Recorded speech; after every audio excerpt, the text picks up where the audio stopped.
and we are terrified.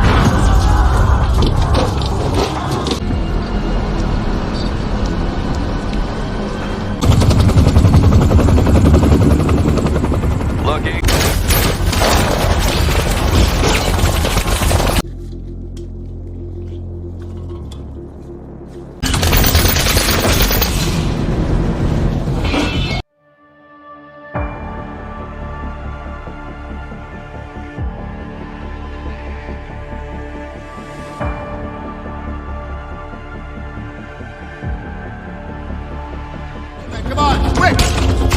Pada suatu malam, sekelompok pasukan tentara dengan senjata dan peralatan canggih bersiap di garis pertahanan. Mereka mendapat laporan bahwa serangan akan segera datang. Pusat Komando menambahkan bahwa mereka mendeteksi musuh yang bergerak, di mana tokoh utama kita, yaitu Oleg, sedang berkencan dengan seorang wanita yang baru saja dikenalnya, yang bernama Aliona. Oleg adalah anak dari seorang pengusaha kaya raya. Namun yang membuat Aliona tertarik dengan Oleg adalah profesinya, yang merupakan prajurit angkatan udara.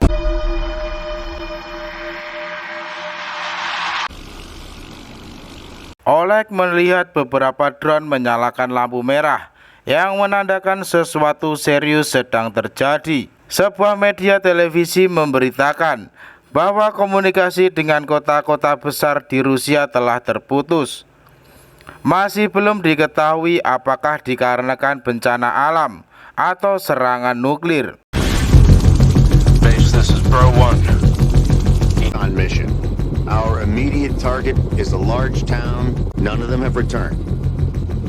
Di sisi lain, para tentara yang tergabung dalam tim 7 tengah melakukan misi pengintaian. Tujuan mereka adalah kota besar yang baru-baru ini hilang kontak. Sebelumnya telah dikirimkan beberapa drone ke sana, namun tak ada satupun yang kembali. Salah satu prajurit bernama Kolia diperintahkan untuk memeriksa tingkat radiasi, sedangkan jurnalis wanita yang bernama Olia diminta untuk tetap berada di belakang barisan prajurit. Tak lama kemudian mereka pun tiba di kota Kirov. Padamnya listrik membuat kota itu menjadi sangat gelap. Para tentara tak menemukan seorang pun di sana, yang sempat melarikan diri.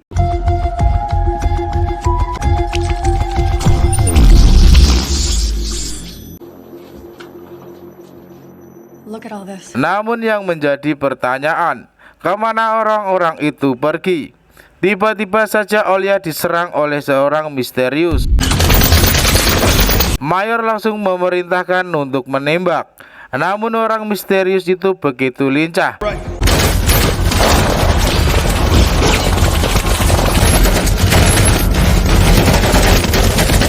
Karena setelah dihujani tembakan, orang itu masih terus berlari. Kolia mengaku tidak sempat melihat orang yang menyerangnya karena ada cahaya yang menyilaukan.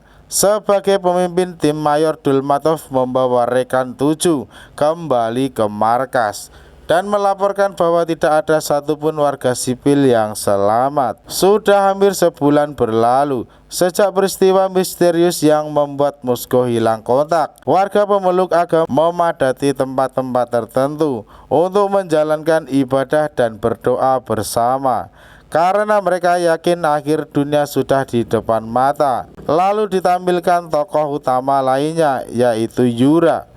Dia terpaksa meninggalkan sang ibu yang menderita Alzheimer karena tugas yang harus diembannya sebagai prajurit. Beberapa waktu kemudian, kolonel bernama Osmolovskaya, seorang direktur intelijen, datang berkunjung ke pangkalan di wilayah Kirov. Dagger 4, permission granted.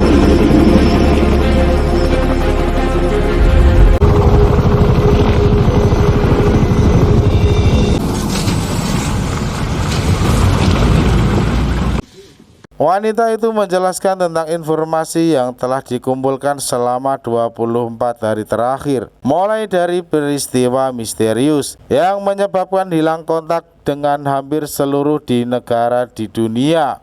Lalu seluruh wilayah karantina mengalami pemadaman total. Dan tim pengintai yang dikirim ke wilayah karantina melaporkan kondisi yang sama di semua daerah pemukiman. Ada satu tim yang berhasil membawa satu mayat penduduk, dan hasil otopsi menunjukkan bahwa orang itu mengalami keracunan neurotoksin seperti bahan kimia yang dihasilkan dari tubuh manusia. Mungkin terdengar tidak masuk akal, tapi inilah fakta yang ditemukan. Kolonel memberitahukan para prajurit untuk mengumpulkan semua data yang diperlukan oleh para ilmuwan, sehingga mereka bisa mencari tahu tentang peristiwa alam yang sedang terjadi. Terdengar sirine yang memperingatkan semua prajurit untuk bersiaga.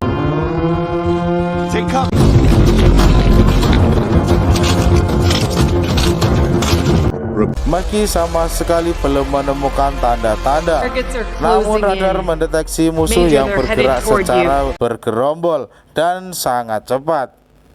Lalu saat kemudian para musuh pun datang menerjang sekaligus memulai pertempuran.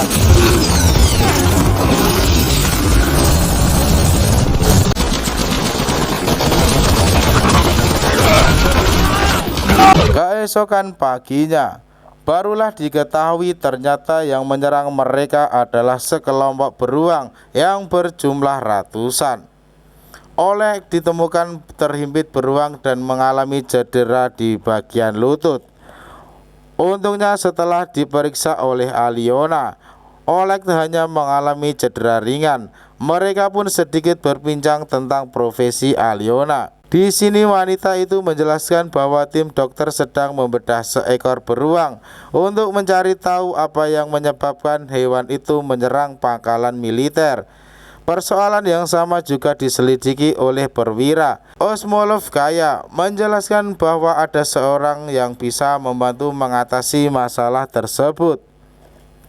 Namun sebelum itu dia menjelaskan tentang orang-orang yang memiliki kemampuan khusus, atau di sini disebut sensor. Osmolovskaya telah memilih salah satu yang terkuat dan saat ini sedang dirawat di rumah sakit militer akibat terluka ketika serangan pertama terjadi. Hari itu seorang pria bernama Zenya mendatanginya dan mengaku dikirim oleh It.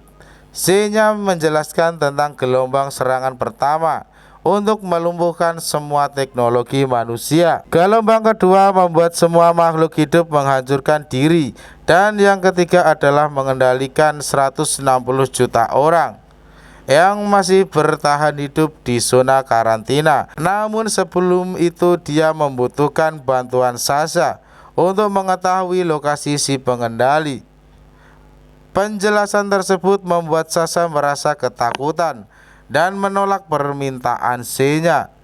Teriakan Sasha membuat para prajurit datang, namun mereka tidak menemukan orang asing di sana dan menganggap Sasha hanya berhalusinasi. Kembali ke pangkalan, Oleg dan Yura mengobrol tentang pertempuran brutal yang terjadi kemarin malam. Yura merasa bahwa Oleg merupakan orang yang beruntung karena tak sadarkan diri.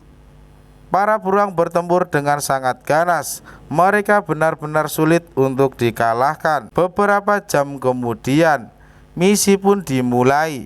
Setelah mengucapkan salam perpisahan dengan Oleg, Yura bergabung dengan pasukannya. Hello, boys. Good evening, ma'am. Time for me. Not with my leg. Aulia juga bergabung dengan pasukan itu. Dia diwawancarai Yura tentang beberapa hal termasuk masa lalu Yura yang bekerja sebagai sopir taksi. Dengan jujur Yura menjelaskan bahwa dia sama sekali tidak memperdulikan tentang musnahnya manusia dari populasi yang hanya tersisa 0,5%. Hanya sang ibu satu-satunya orang yang dia prioritaskan. Tidak perlu terkejut Karena pada umumnya semua manusia demikian, hanya mempedulikan orang-orang yang terpenting dalam hidup mereka. Tak lama kemudian konvoi terhenti. Mereka melihat beberapa tank dan gedung yang hancur. Apakah gelombang serangan ketiga telah dimulai? Itu membuat semua orang bertanya-tanya. Rekaman tersebut disiarkan oleh media televisi sehingga membuat warga panik dan menggelar protes, menuntut pemerintah untuk menjelaskan apa yang sedang mereka hadapi. Sayangnya pihak berwenang masih tetap bungkam. 90s. I can't go outside.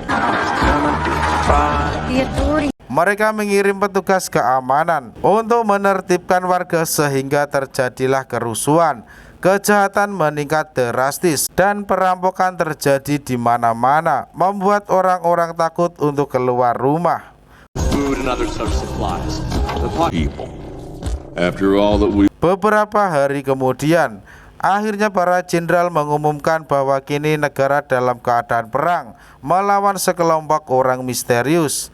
Setelah semua yang terjadi, para jenderal yakin kelompok itu telah menggunakan senjata-senjata yang ditemukan di pangkalan militer di zona karantina. Mereka menyiapkan serangkaian operasi khusus untuk bergerak lebih dalam ke zona karantina dan mengambil alih wilayah tersebut untuk mengetahui lokasi musuh dan memperkirakan jumlahnya. 7 tim pengintai akan dikerahkan untuk menjalankan misi ini.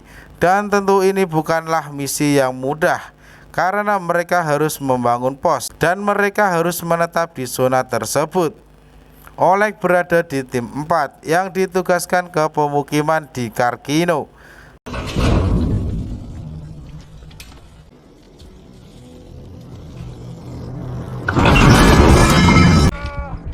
Salah satu prajurit bernama Senjuk terluka akibat tertusuk besi. Beberapa jam kemudian, setelah diperiksa, Senjuk terpaksa harus dibawa kembali ke markas. Jika tidak, kakinya akan mengalami infeksi dan harus diamputasi. Sementara itu, Yura dan Kolya bergabung dalam tim 7 yang ditugaskan di Kirkov. Di sana juga ada Olya yang kali ini sendiri tanpa juru kamera. Setelah melakukan pemeriksaan, mereka menemukan gedung yang cocok sebagai pos pengawas. Team 4 is in position. Did they 7? Kazatkin. That's the one with the girl. Yes, sir. Explorer 4 here. Over.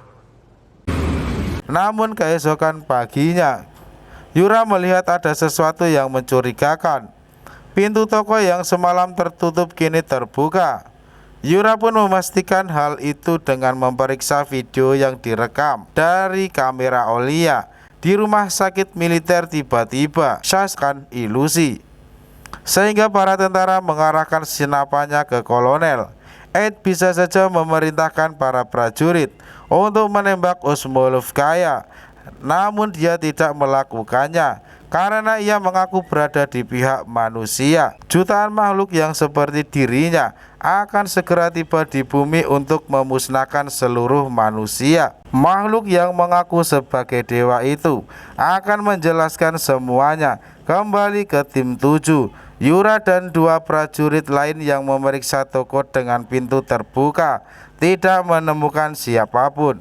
Namun mereka melihat beberapa makanan yang berceceran, menandakan bahwa sebelumnya ada orang di sana. Dan akhirnya para prajurit pun sepakat menyiapkan jebakan untuk menangkap orang itu. It menjelaskan hal yang sama seperti yang pernah dijelaskan oleh Zen.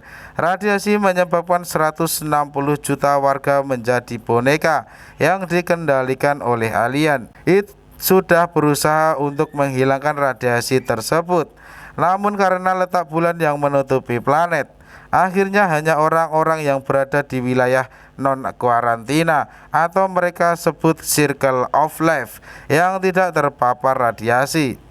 Manusia yang telah dikendalikan tidak akan mendapatkan kesadarannya kembali.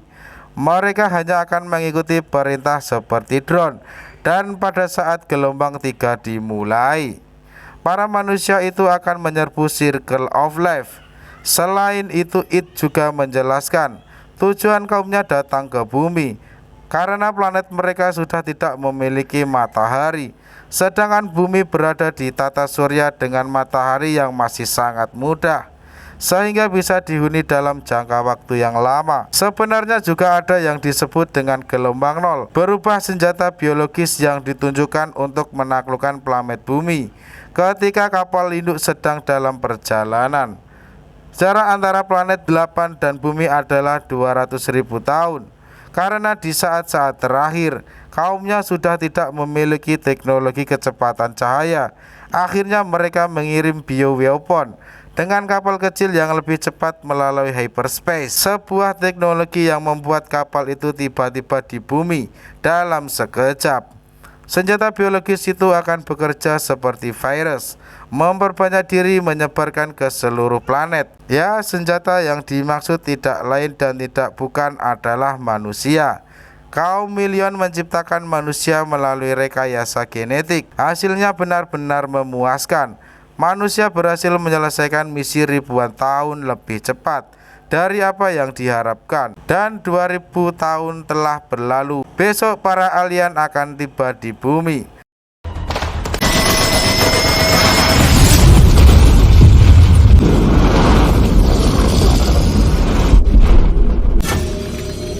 Tak lama berselang, para warga sipil bersenjata pun berbondong-bondong mendekati gedung dan langsung memulai pertempuran. Hal yang sama juga terjadi pada tim 4. Take cover! No! He's hurt! No! Ketika Dr. Aliona hendak membawa Sencok kembali ke markas, tiba-tiba saja serangan roket meledakkan mobil tempur yang diikuti tembakan-tembakan yang berasal dari warga sipil bersenjata.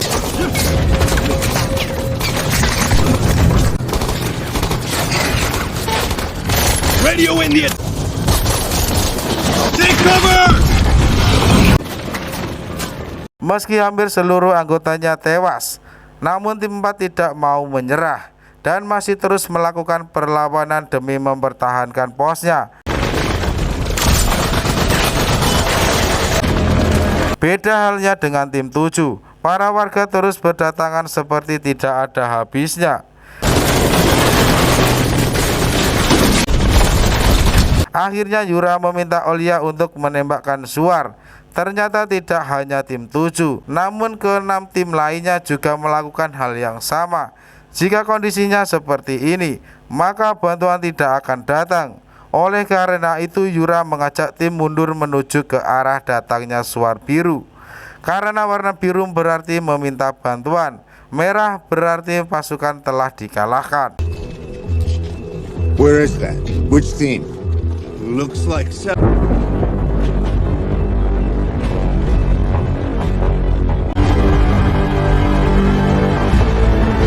Sang kolonel menyetujui permintaan It. Beberapa waktu kemudian, mereka semua tiba di pangkalan Kirkov.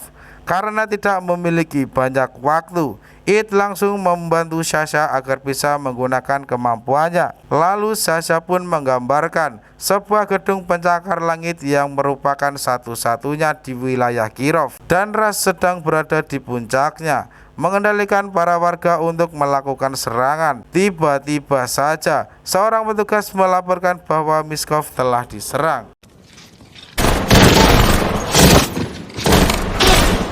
Sang kolonel menduga bahwa gelombang serangan ketiga telah dimulai.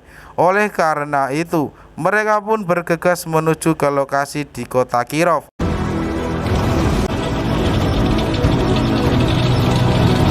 Serangan juga terjadi di pangkalan Kirov. Beberapa rudal menghancurkan tempat itu.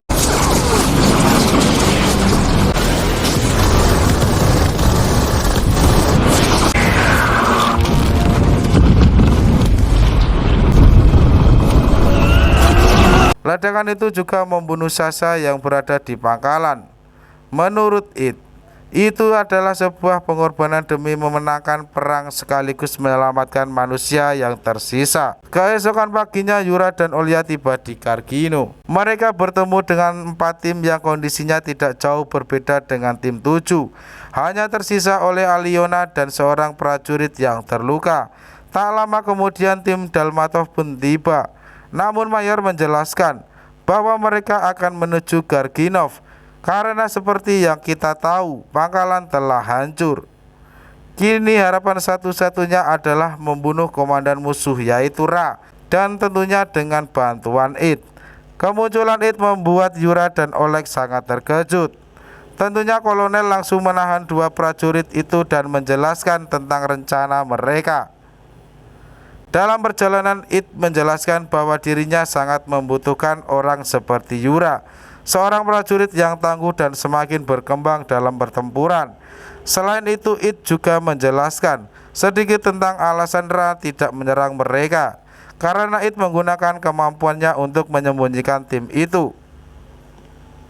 Namun semakin dekat dirinya dengan Ra, maka kekuatannya pun semakin melemah. Oleh karena itu dia membutuhkan bantuan para tentara untuk mengalahkan musuhnya. Beberapa jam kemudian, sesuai dengan apa yang dijelaskan oleh It, ketika memasuki kota Kirov, kekuatannya pun melemah. Let's go, let's go!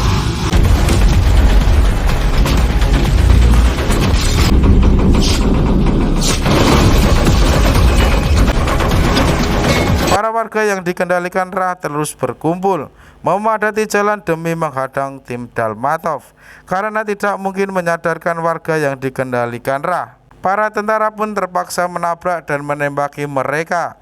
Ia akhirnya tiba di sebuah gedung pencakar langit. It langsung meminta agar 3 prajurit termasuk Yura ikut bersamanya ke puncak gedung untuk menghadapi Ra. Sedangkan sisanya akan menahan serangan para penduduk. He ordered us to guard the entrance. We will fight till the end.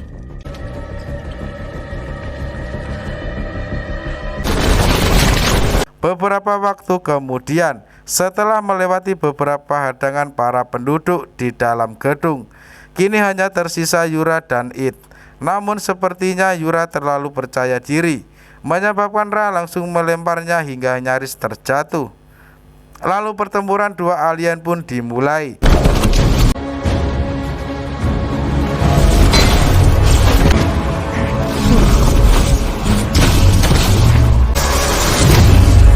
Masing-masing dari mereka mempersenjatai diri melapisi tinjunya dengan logam.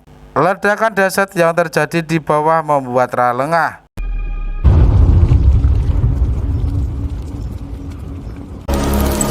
Kesempatan tersebut langsung dimanfaatkan It untuk menyerang balik, merebut sebuah kota, dan ledakan granat dari Yura membakar tubuh Ra.